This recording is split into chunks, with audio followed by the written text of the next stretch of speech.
Poll has revealed more than half of Israelis approve of another attack on Gaza. That's despite widespread international condemnation of last year's offensive, which killed more than 1,300 Palestinians. As RT's Paula Sleer discovered, some Israelis think it's a price worth paying in order to eradicate Hamas once and for all. It was always Jeff Gafni's dream his son Yuval would follow in his footsteps.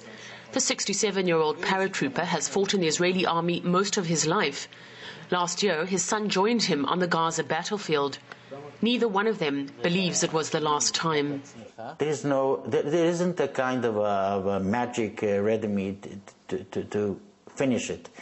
The only way is exactly the same way that it was done last time. Maybe deeper. That means more casualties on both sides. Maybe for a longer while. Maybe try and really, by eradicating the tunnels and getting down to all those storage of weaponry and explosives and blowing them up or whatever, kind of pulling the rug under the feet of the Hamas military. 67% of Israelis agree. A recent poll asked them what Israel should do about the ever-growing number of underground tunnels between Gaza and Egypt. Most said strike again and criticized their government for not already having done so.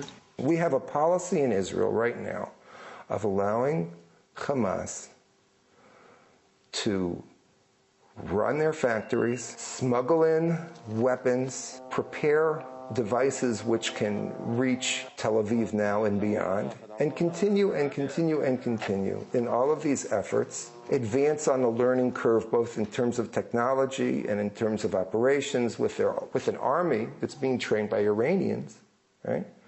The question is this a proper policy?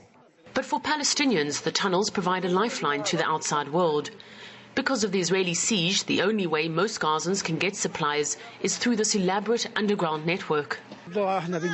These goods come to us from the tunnels, because all the border crossings are closed. We have to keep working to survive, so when they close the crossings, the only choice we have is to bring in goods from the underground tunnels. If they destroy the tunnels, we will die, because then we will have nothing. Last week, Israel submitted a 46-page report to the United Nations. It claims its forces abided by international law, but a UN action team claims the opposite. It says the army struck civilian targets like the only operational mill in Gaza, where the remains of an aircraft-dropped bomb were found.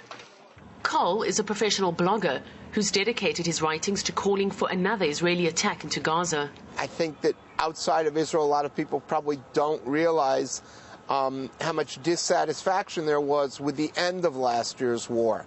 I mean, the rest of it was great, but the end, it just kind of stopped very abruptly and ended too soon. There were stories going around here in January of last year that the Obama administration had asked that it end before the inauguration. Israel and Hamas have until this Friday to submit the findings of independent investigations into their actions and report back to the UN Secretary-General. But Ban Ki-moon might very soon be dealing with another conflict on his hands. While the survey never went as far as asking whether Israelis believe another showdown between Jerusalem and Gaza is on the cards, it didn't have to.